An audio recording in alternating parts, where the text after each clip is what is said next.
So, let's talk.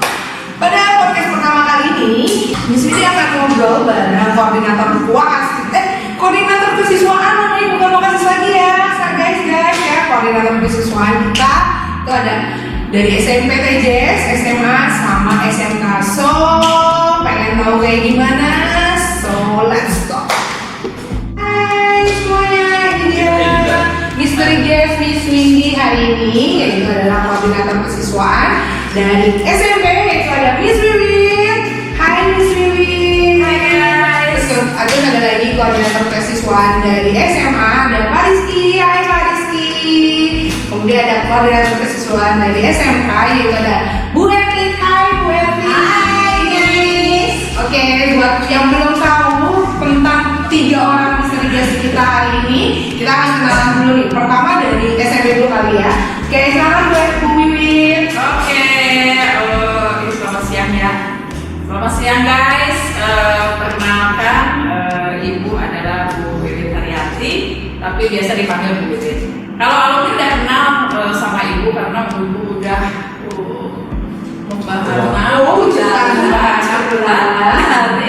mulai tahun 99. Tapi jangan coba-coba tanya berapa umur Ibu ya. Don't judge the book from cover, from the age ya.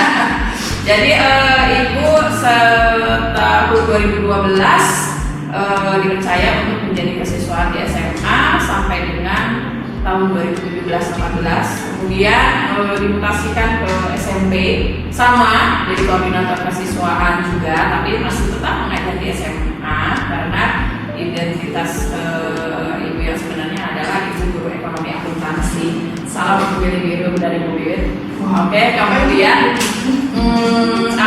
di 2018 sampai dengan sekarang menjabat sebagai koordinator kesiswaan di SMP. Jadi warawiri Miss Wiwin saya dari SMP ke SMA. Jadi kalau ditanya yang paling famous jelas.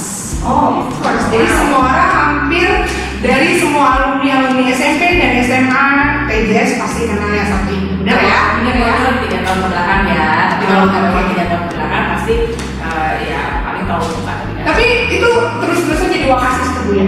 Nggak bosan? Berarti sudah tahun ke-8.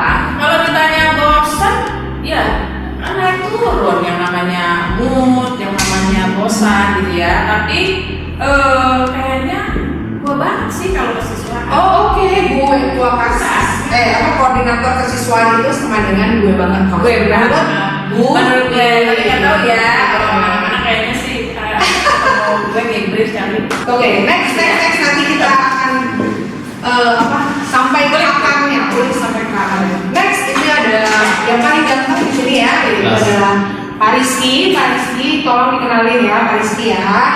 Oke, selamat siang. Saya Fatih Rizky. Saya guru PJS di Tunas Cakra Sampurna. Kalau dibanding kedua beliau ini, saya yang paling newbie jadi koordinator kesiswaan. Ya. Dan dibilang bukan newbie juga paling muda karena mereka berdua udah berumur. Oke. Saya jadi koordinator kesiswaan di tahun ajaran ini. Sebelumnya saya hanya membantu di bidang organisasi siswa intrasekolah di SMA, OSIS. Jadi mohon bimbingannya para suhu. Terima kasih. Next ada Bu Etik. Bu Etik, salam Bu Etik. Oke, terima kasih atas waktunya. Perkenalkan, nama Ibu adalah lengkapnya Eti Tuyasuti, biasa dipanggil Eti. Tapi biasa kalau Ibu orang-orang memperkenalkan diri sebagai Olivia. Oh Olivia, oke. Miss Olivia, ini dia Miss Olivia dari SMK Tunas Cakra Sampurna. Oke. Bolehlah biar. Boleh. Bu Eti jadi koordinator kesiswaan di SMK dari tahun ketiga SMK ini berdiri. Jadi angkatan pertama kelas 3 Bu Eti masuk ke SMK. Sebelum itu Bu Eti di SMA. Oke. Sampai sekarang masih ngajar mapel PPKN. Jadi ya. SMK. Oke, jadi ketiga koordinator kesiswaan ini itu bisa dibilang udah more than 5 years ya. Ya. More than 5 years dong. Ya berarti udah banyak banget ya yang namanya suka duka jadi koordinator kesiswaan. Tapi di sini nggak akan bahas itu, nggak akan bahas tentang suka dukanya karena terlalu biasa, ya kan? Ya terlalu biasa untuk apa sih kayak suka dukanya. Tapi di sini pengen tahu sih sebenarnya apa sih sebenarnya main job dari kesiswaan? Apakah seorang koordinator siswa itu harusnya jadi friends sama siswanya atau jadi enemy dan sama siswanya atau jadi friends enemy? Ya nggak sih? Ya friends enemy, friends tidak, enemy juga enggak gitu ya. Kayak kita mau bahas nih ya. Jadi kalau menurut bapak ibu sekalian ya sebenarnya fungsi utama dari seorang koordinator kesiswaan apa sih? Apakah dia harus kamu rambutnya gondrong ya? Gitu. Apakah kayak gitu atau gimana? Karena soal stigma yang ada di anak-anak itu ya. Jadi kalau seorang koordinator kesiswaan itu adalah orang yang suka banget mergokin anak-anak banget. Gitu ya kan? Bener gak sih? Nah, gimana kalau menurut dari koordinator kesiswaan sendiri? Silakan untuk denial statementnya saya persilakan. Denial statement. Tapi sebelumnya lupa tolong ya follow IG. Oh iya, jangan lupa. Lumayan nambah followers, nggak usah belajar ke followers. Jadi di Wiwit Larasati di Instagram jangan lupa di follow. Jangan lupa follow ya. Follow gitu ya. Nah, sip. Kalau Pak Rizky @NZKY Fatir boleh di follow boleh nggak? oh boleh di follow boleh. Kalau Bu Etik, Bu Etik ini emang agak-agak nggak suka sama yang sosmed itu karena hidupnya sudah penuh buruhan. Saya balik lagi ke topik tadi. Oke, jadi apakah seorang wakasis itu jadi friends or enemy buat siswanya ya? Jadi gimana? Denial statementnya gimana? Sebenarnya main job atau fungsi utama kesiswaan itu adalah membantu siswa-siswi menangani permasalahan akademis dan non akademis. Oke, akademis dan non akademis. Kenapa timbul image jadinya terkesan siswa itu galak? Karena sebenarnya bukan galak, tapi kita itu tujuan utamanya adalah mendisiplinkan siswa, gitu ya. Karena saya percaya sampai saat ini mudah-mudahan tidak ada perubahan bahwa kunci kesuksesan itu bukan hanya nilai raport aja, tapi justru yang pertama kali dibutuhkan untuk kesuksesan itu selain kejujuran juga adalah kedisiplinan. That's why kedisiplinan ya, jadi bukan hanya saya udah datang tepat waktu ke WW gitu, tapi semua termasuk masalah kerapian, kemudian enak, kemudian termasuk tadi yang sudah dibilang masalah rambut, kemudian rambutnya, kemudian seragamnya gitu loh. Jadi selama masih menjadi siswa di SMA Kita Sampurna, SMA dan SMK, berarti aturan main yang harus ditaati adalah ya aturan main mas. Ya, itu sebenarnya. Kalaupun tadi Suci di awal bilang apakah siswa harus jadi enemy atau harus jadi friend atau kalau saya sebenarnya nangannya seperti ini, tidak harus kesiswaan itu ditakuti. Saya malah nggak mau menjadi kesiswaan yang ditakuti. Saya karena dengan ditakuti anak nanti nggak bisa curhat dengan kita begini aja. Kadang-kadang anak segan, apalagi kalau kita pasang image galak gitu ya. Udah nggak zaman menurut saya dulu galak, tetapi tegas. Dan kita juga pasang aturan main kapan kita serius, kapan kita santai. Justru curcolan anak itu munculnya ketika mereka percaya kepada kita untuk sebagai teman sharing di saat-saat yang tidak tegang atau dibawa ke ruang BK gitu ya. Tapi justru di saat-saat mungkin pas lagi istirahat atau misalnya lagi di kantin, mereka bisa menceritakan permasalahan pribadi mereka atau permasalahan belajar mereka. Itu lebih mengalir. Jadi kita juga bisa tahu apa ya, ibarat dokter itu resep yang tepat buat anaknya. walaupun Miss Windy tidak semua bisa kita selesaikan sendiri. Oke. Jadi permasalahan itu kalau di bus bisa mungkin diselesaikan di guru mata pelajaran. Misalnya pada saat KPM ada kejadian di guru mata pelajaran. Seandainya tidak bisa diselesaikan di guru mata pelajaran, naik lagi ke wali kelas. Wali kelas menangani, nanti ternyata tidak ada perubahan, baru ke saya. Saya pun nanti membutuhkan konseling ke divisi psikologi ya. Oke. Salah satu kelebihan dari Tunas Group adalah kita punya divisi psikologi yang mensupport koordinator mahasiswa untuk menyelesaikan masalah-masalah baik akademis dan non akademis.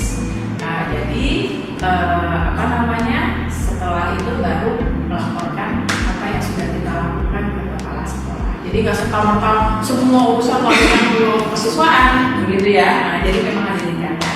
Jadi jangan salah bahwa tidak zaman sekarang kesiswaan atau guru BK tidak. Jadi guru BK harusnya beda. harusnya beda. Oke. Kesiswaan dengan guru BK harusnya beda harusnya ya. Cuma di kita koordinator kesiswaan kadang juga merangkap untuk bimbingan dan konseling ya. Jadi kalau ditanya Fran, saya yes Fran. No and. Oke, itu kalau menurut Bu Wiwit. Kalau Pak Rizky gimana? Kalau saya sih nambahin sedikit aja yang dari dulu. Kenapa sedikit doang? Banyak dong. Udah. Semua udah jelas diborong bagus. Cuman ada beberapa yang saya tambahin. Kita kesiswaan lebih menjadi jembatan buat siswa-siswa sebenarnya. Pada saat siswa membutuhkan jalur yang sulit, misalnya mengkoordinasi sama walasnya tapi terputus nih, entah ada yang berkendala hubungan kurang baik atau gimana, kami sebagai jembatan untuk mempersatukan itu. Karena kalau di dunia pendidikan konsumen kita ya siswa, jadi mau tidak mau jasa yang kita jual adalah salah satunya itu untuk menjembatani siswa dengan hal-hal yang mungkin mereka sulit untuk mencapai ke sana. Itulah makanya namanya koordinator kesiswaan. Mungkin itu sih. Kalau berarti Iya. Kesimpulan. kesimpulan. Namanya sedikit aja juga. Kalau koordinator kesiswaan itu pengalaman saya itu lebih pada kita sebagai support. Oke, Support support. siswa. Oke, apapun yang terjadi pada siswa tersebut, terlebih saat mereka ingin mengembangkan diri. Itu yang luar biasa pengalaman kita berbincang dengan mereka menceritakan diri mereka itu luar biasa. Seperti itu. Sungguh sangat saya mensyukuri di posisi jadi koordinator, banyak pengalaman luar biasa yang ini. Kalau dari guru makan hanya sebelum itu, kalau kesiswaan kita masuk semua ini bagaimana kita diterima Macam-macam ya di sini ya. luar biasa itu yang Anak tuh luar biasa.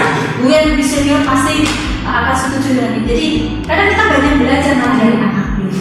Dan aku dunia sekarang seperti itu, beda kan zaman sekarang dengan zaman kita.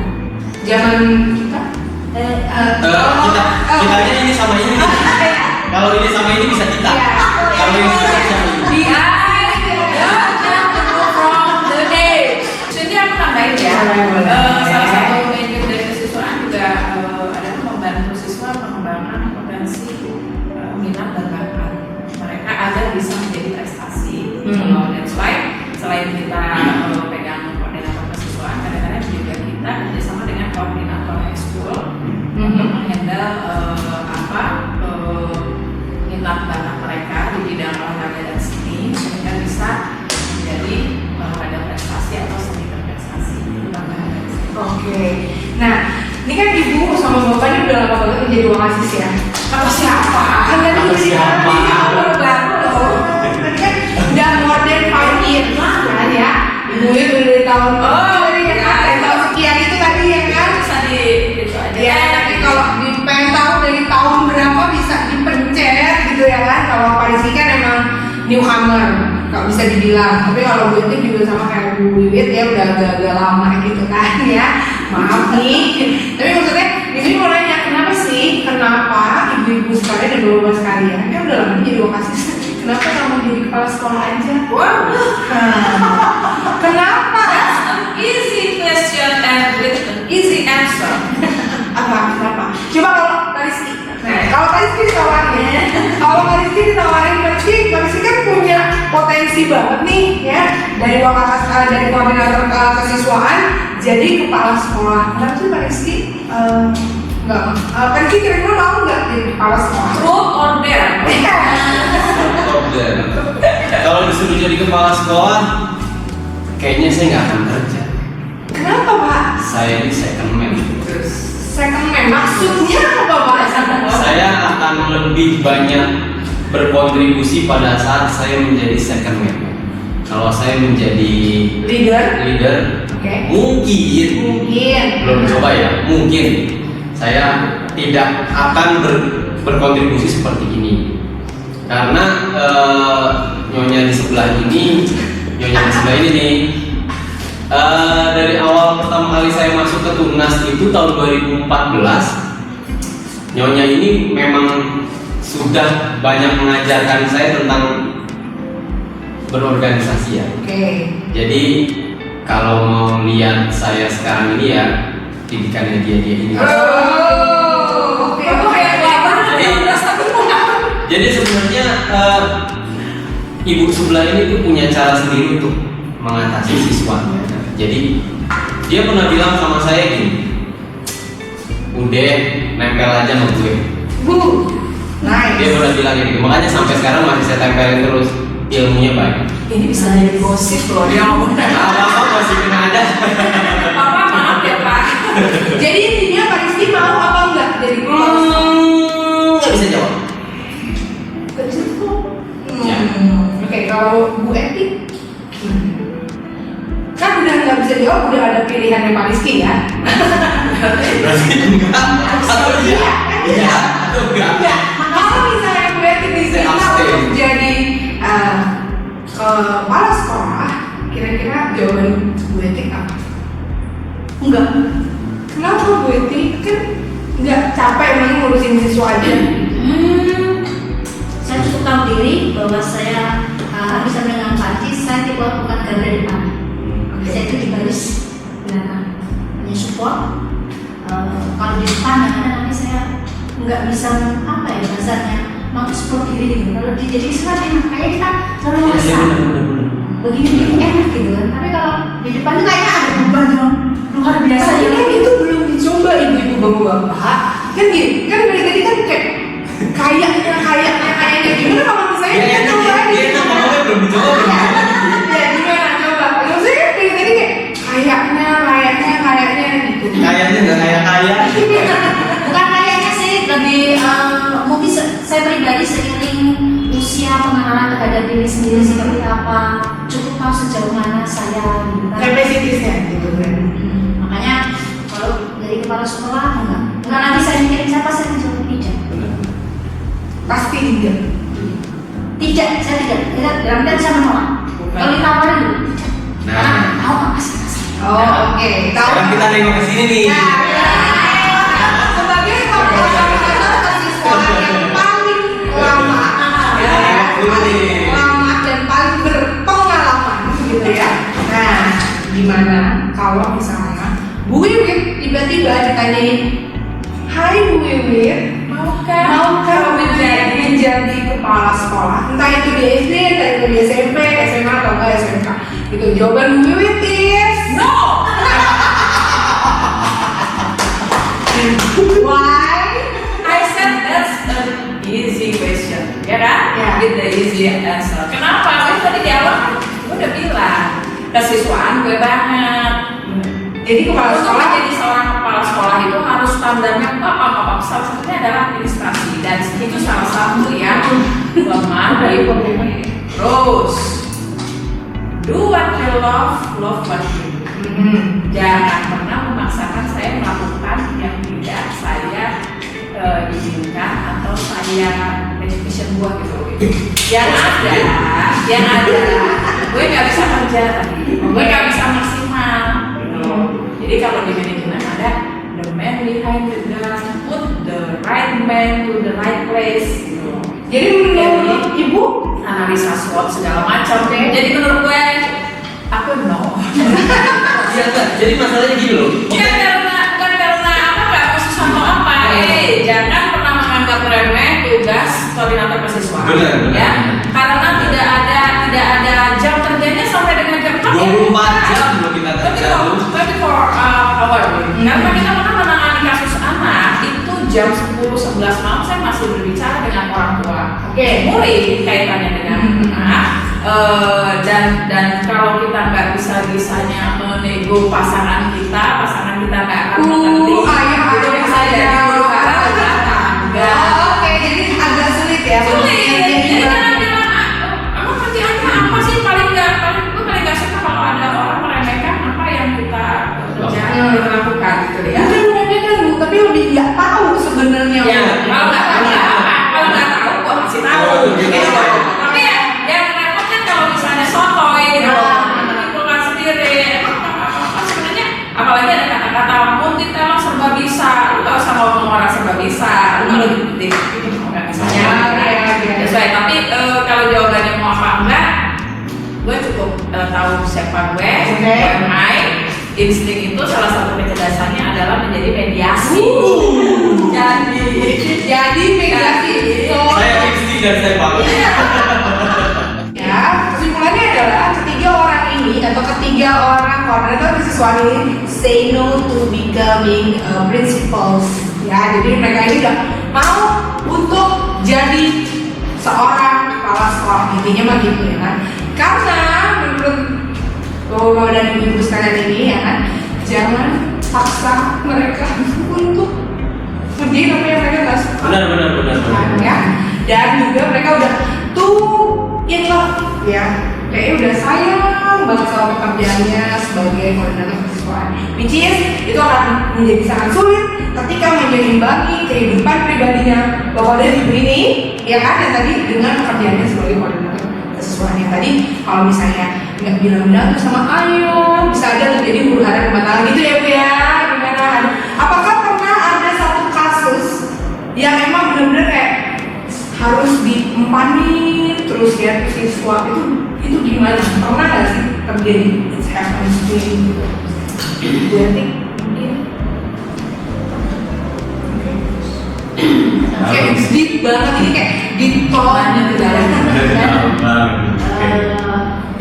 Karena itu hanya sampai sekarang ya, kalau punya orang tertentu. Oh oke. Kasusnya itu sudah 5 tahun yang lalu, tapi hanya orang kemarin aku benar-benar menyambut nama baik. Oh oke. Siswa sampai kita ini kan itu termasuk. Tapi ada satu juga yang luar biasa yang terkait boleh diceritain kasusnya yang ini? Ini boleh. Itu kan anak-anak ya kehidupan pribadi. Boleh. Kalau yang ini terkait tapi juga nggak menyangka ini anak. Tahun pertama di sini dia saya mau pindah. Mau pindah. Oh, betah dan sebagainya. Di SMK tuh Bu. Oke. Begitu masuk tahun kedua, Bu, saya nggak jadi pindah, saya mau di sini aja. Bagus. Anaknya enjoy banget. Ternyata karena salah pergaulan di waktu dan tempat yang tidak tepat. Kebetulan di job nontonnya ditemukan ganja. Itu ya Allah, itu juga perdebatan sampai orang tuanya memohon anaknya Bu, saya udah enjoy di sini Bu, tapi kan kita sudah daftar ya, kan ya, betul. Tata tertib lah seperti itu. Nggak mau harus menyangkali belakang seperti itu. Sampai anaknya nelfon masih dalam posisi nunggu keputusan surat keluar, anaknya nelfon saya, Bu, bisa nggak Bu saya sekolah di sini lagi Bu? Maaf ya Nak, gitu sambil ya Allah. Satu sisi sama juga seorang ibu kan, satu sisi ini harus dibicarakan bahasanya sanksinya. Itu luar biasanya. Sampai sekarang nggak akan pernah hilang gitu. Tapi nggak pernah akan ada lagi dong Bu ya harusnya. Alhamdulillah itu tadi efek memilih teman yang tidak tepat. Dia bilang ini teman saya nih Bu dan sebagainya. Tapi kan namanya barang bukti ada di dia. Operasi tangkap tangan. Jadi jangan pernah salah untuk memilih teman. Benar. Ya. Oke, kalau Pak Rizky, Kalau saya sih yang menyita waktu dan perhatian sebenarnya di OSIS ya. Kita punya acara tahunan yang namanya Bol, dan setiap mempersiapkan itu jam pulang saya selalu pagi. wah, terjadi huru hara rumah tangga. Selalu pagi. Jadi sebenarnya anak-anak OSIS SMA Tunasila Sampurna itu luar biasa hebatnya ya. Jadi mereka membuat satu acara yang mendatangkan masa sangat banyak. Makanya prepare-nya itu bisa sampai 6 bulan sampai 3 bulan itu udah paling mepet tuh prepare-nya. Nah, ya dari selama 6 bulan sampai acara selesai bahkan sampai pembuatan laporan itu, ya saya ya harus mendampingi mereka. Pernah kita bersama Bu Wit kerja bareng ya, harus kita bagi tugas lah sama Bu Wit. Dari malam ke pagi yang mungkin saya, nah sisanya Bu Wit tuh. Nah jadi waktunya yang terbuang itu seperti itu. Sebenarnya bukan terbuang sih. Anak-anak OSIS sama Tunasila Sampurna itu cuma butuh ditemani aja, butuh tempat mereka bertanya aja. Kalau untuk kemampuan, saya rasa mereka sudah bisa bergerak sendiri. Mereka sudah dibekali dengan hal-hal yang luar biasa dari alumni-alumni dan kakak-kakak kelasnya. Jadi setiap acara itu, setiap tahun acara itu memang menyita banyak waktu saya ya. Rekor paling lama saya kalau ngurusin Tibol itu pernah nggak pulang 2 hari. Oke. Nginep di sekolah. Oh, nginep di sekolah. Di underline nginepnya di sekolah. Nginep di sekolah. Bukan di rumah yang lain ya. Oke. Paling gitu sih kalau saya, kalau masalah-masalah siswa tanya menyonya ini aja. Nyonya ini lebih paham. Nyonya beliau tua banget. Kalau Bu Wit gimana Bu? Balik ke pertanyaan awal ya. Ya. Sulit nggak sih ngembangin kehidupan pribadi sebagai koordinator siswa? Kalau di tahun pertama sih awalnya sulit, terutama untuk kasih perhatian ke suami ya, terutama ya. Kalau anak-anak sih nggak terlalu ribet. Kadang-kadang lagi tes yang memang waktunya bersama suami itu ada rapor masuk, atau kita lagi hari Minggu atau Sabtu tiba-tiba ada masalah yang memang harus urgent diselesaikan gitu. Tapi sih sebenarnya makin kesini sih suami juga udah memahami bahwa ya memang itu kehidupan Bagian istrinya gitu. Tapi kalau masalah-masalah sebenarnya tidak ada masalah yang tidak bisa diselesaikan selama bismillah. Ini buat orang tua ya. Orang tua jangan pernah ngomong, jangan pernah sekali-kali ngomong, saya angkat tangan Bu, anak saya udah nggak bisa ngurus. Jangan. Bapak Ibu angkat tangan, bagaimana kita? Jadi sesulit apapun masalahnya, bantu kami pihak sekolah untuk bisa support menyelesaikan masalah-masalah anaknya. Oke, jadi harus tangkap ya Bapak Ibu ya. Jadi ibu bapak ibu ya, parents di luar sana jangan pernah bicara sama anaknya ya. Kalau bapak, kalau parents saya aja bicara gimana bapak dari ibu ya, bisa menangis bombay mereka ya kan. Nah, karena koordinator kesiswaan ini itu tadi ibu dan bapak ini sudah lama ya, jadi mereka mungkin tahu bahwa saya pernah dengar di Tunas sendiri itu dulu pernah ada masa kejayaannya di mana boleh rambut gondrong. No, kebetulan itu saya ada di masa itu. Gimana? Jadi itu ceritanya tuh gimana ya, kan? jadi saya luruskan. Tengok dulu. Iya. Saya luruskan. Kalau itu nggak pernah ada peraturan boleh rambut gondrong, tidak pernah ada. Yang jelas memang ada beberapa siswa kita yang memang berkarir di dunia model dan entertain. Saya sebut saja Samuel Zilwe, masih ingat Bu Wit ya. Kemudian ada Lydia Harismawati, kemudian juga di SMA kemarin sempat ada Jeffrey Paul, kemudian ada Audi itu juga Audi kan lulusan dari SMP, Zulfa Maharani ya, Zulfa yang baru itu ya, yang baru lulus berapa tahun? Gila nggak? Jadi Swindi tidak benar bahwa boleh rambut gondrong tidak. Kalaupun ada beberapa ahli yang tadi saya sebutkan karena mereka berada di dunia entertainment, itu lebih kepada mereka mengantongi surat dari PH-nya bahwa sampai durasi waktu sekian rambutnya memang harus posisinya seperti itu. Dan kalau memang karena di skenario nggak mungkin baru ini tadinya pendek tiba-tiba gondrong gitu ya, atau dari gondrong tiba-tiba pendek gitu ya. Ini itu kontinuitas. Itu pun harus disertakan surat dari PH-nya. Oh, jadi sebenarnya nggak pernah ada, tidak pernah ada itu peraturan ya. Jadi misalnya bahwa ternyata gosip-gosip di luar itu yang bilang bahwa TJS dulu pernah boleh rambut gondrong buat laki-laki ya, siswa laki-lakinya itu ternyata langsung dipatahkan oleh Pak Dwi. Saya sebagai saksi mata. Dan itu pun sebenarnya pro kontra. Kenapa? Karena banyak anak-anak yang lain adalah protes. Lalu dia bisa gondrong, saya bisa dong kalau saya bisa kasih surat PH silakan, gitu kan? Saya bilang memang ada surat izin dari PH-nya silakan. Itu gue itu jadi siswa? Belum, saya jadi wali kelasnya. Sabar Zilmi masih. Oh my god, kamu beres kulitnya diundang. Jadi ada berapa kali Samuel Zilmi dipanggil di sini? Oh my god, kalau Samuel itu dulu pas di sekolah tuh tidur. Bisa di-tag ke orangnya nggak? Bisa, kita kasih khusus buat Samuel Zilmi. Iya, tapi anak-anaknya kebetulan motivasi untuk bisa menyelesaikan sampai SMA tinggi di sini. Jadi kita kasih masukan bagaimana cara manajemen waktu. Alhamdulillah dia bisa sampai selesai SMA. Ya walaupun nggak usah ngomong masalah nilai ya, yang penting ya. Jadi berita tentang bahwa tunas boleh rambut panjang itu adalah hoax. Nah kalau memang pada akhirnya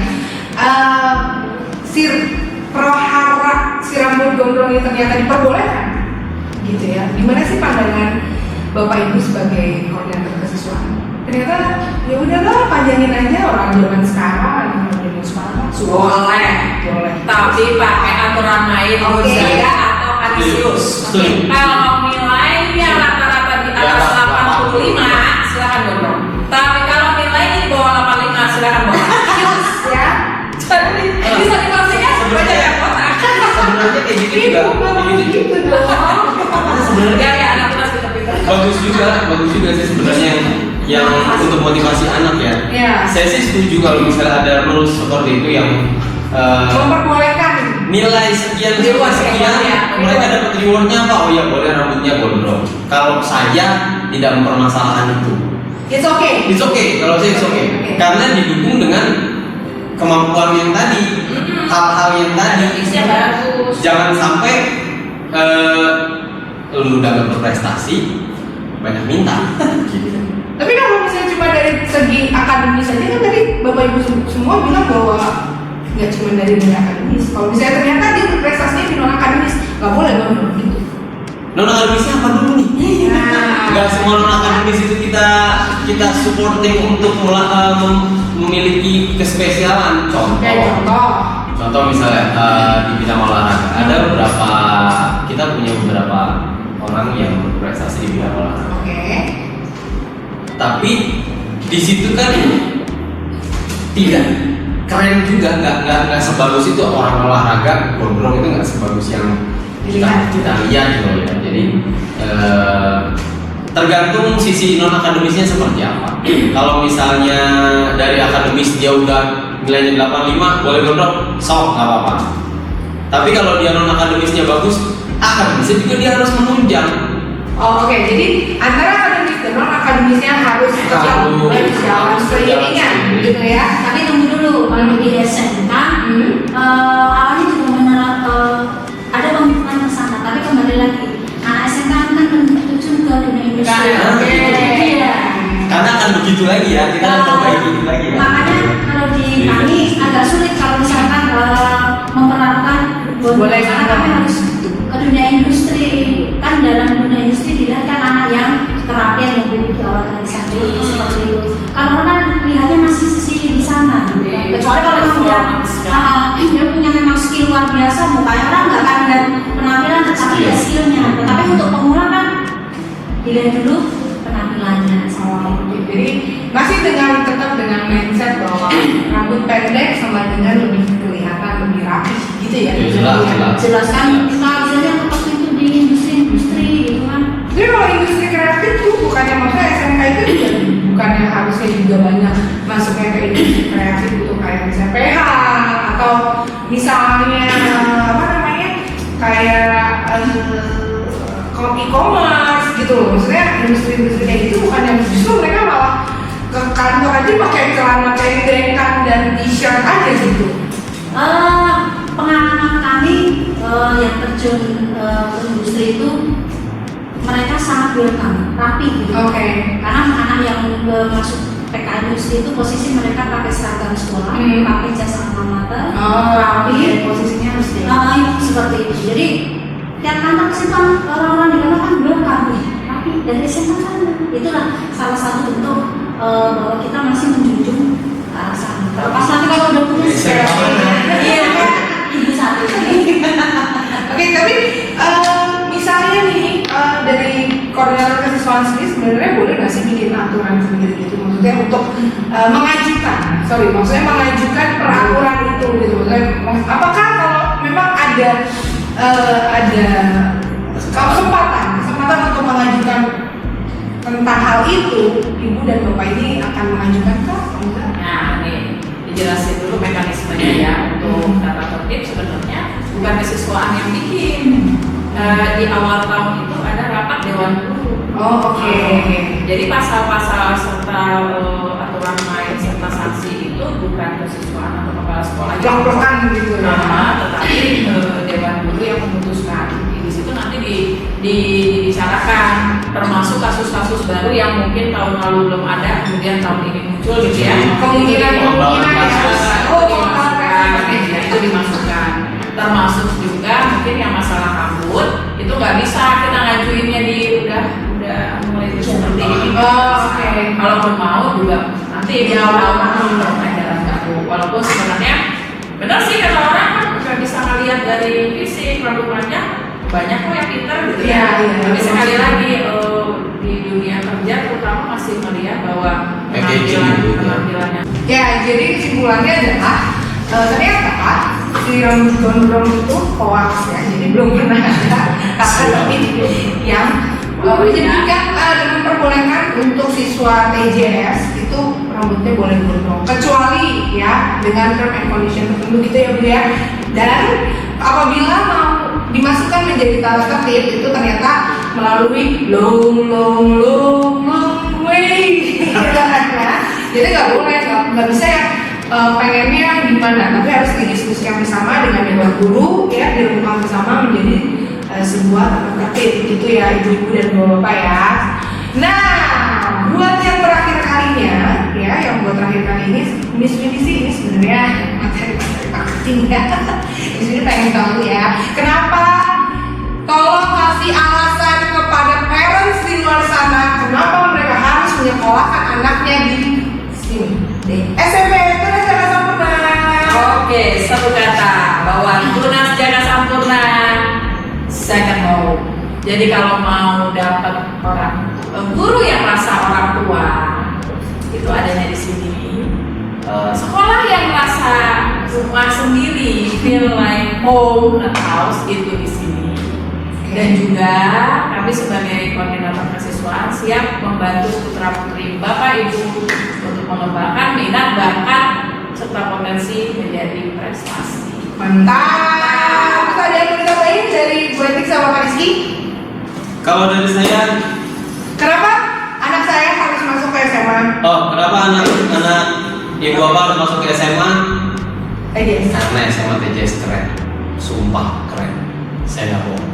Pokoknya sih gini, koordinator kesiswaan, koordinator kesiswaannya bilang kalau SMA itu keren. Keren. Di sekolah mana yang bikin acara segitu besarnya? Pokoknya keren.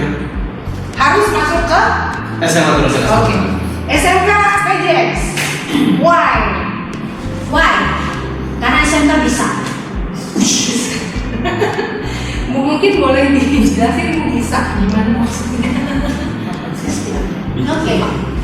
Gini, untuk SMK di kami ini orientasinya tidak harus orientasi bekerja, tetapi kita juga bisa mampu bahwa SMK itu bisa kuliah. Kuliah jurusan yang kalian suka dengan memang ada syarat dan ketentuan. Siap. Bahkan ada anak kami yang lulusan multimedia dia keterima di Universitas Utang Perikanan. Oh oke. Itu kan luar biasa. Ya jauh ya Bu ya. Aku bukan bahwa SMK harus jadi pekerja tidak. Bisa kuliah, bahkan bisa membuka lapangan pekerjaan, membantu saudara-saudara di luar sana. Oh, Makanya SMK bisa. jadi kamu bisa jadi apapun yang kamu mau kalau kamu sekolahnya di Tunas Jakarta Sampurna. Gitu ya. Tapi positif ya. Ya, jadi dalam konteks yang positif pastinya. Oke, sekian podcast kita hari ini. Terima kasih udah pada datang ke podcast perdana kita di Let's Talk ya. Sampai ketemu lagi. Jangan lupa subscribe, jangan lupa follow nih ibu-ibu dan bapak-bapak tadi. Jangan lupa tadi apa Bu? Wiwit Larasati. Oke, Pak Rizky. RZKY Fatir.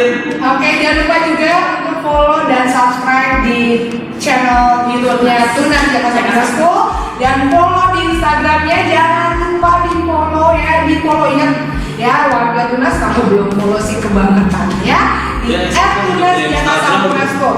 Oke, sampai ketemu di next podcast.